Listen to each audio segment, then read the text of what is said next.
रश्मिरथी केवल एक महाकाव्य नहीं है, यह एक युग नायक की अनकही व्यथा है।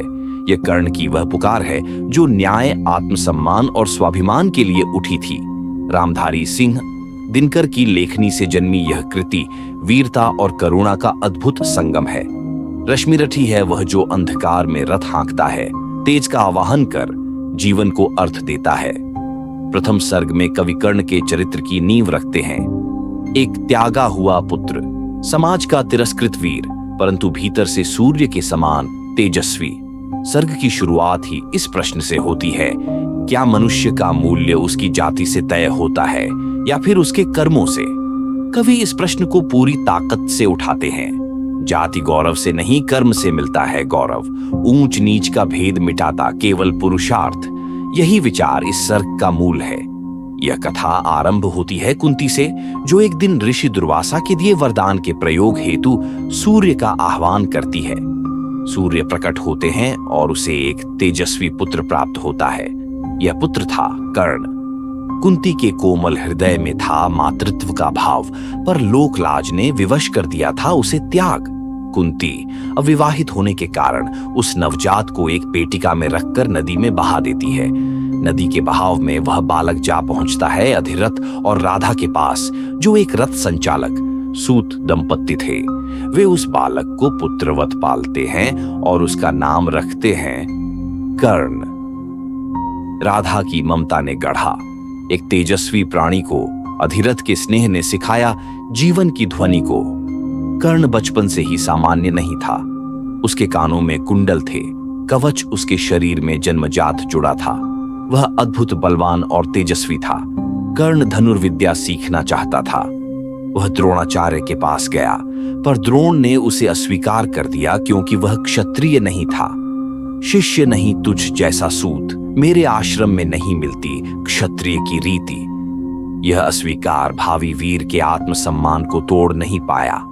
कर्ण ने ब्राह्मण का वेश धारण कर परशुराम से शस्त्र विद्या सीखने का निश्चय किया।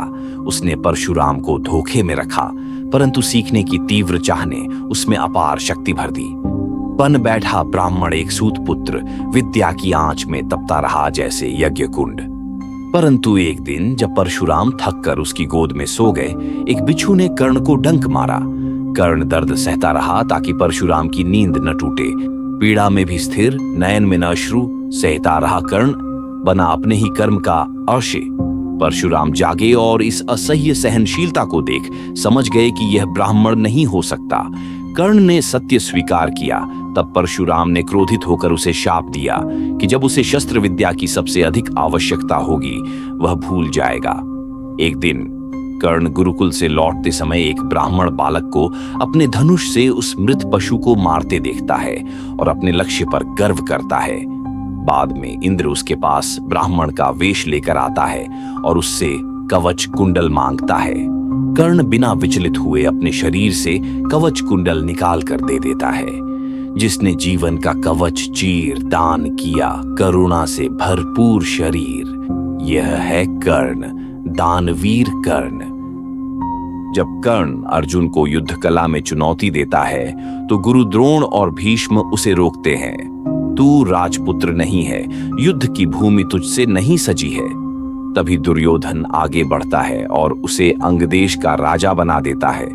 यही दिन था जब कर्ण को सम्मान मिला और उसे एक सच्चा मित्र। जब सबने ठुकराया तब दुर्योधन ने अपनाया।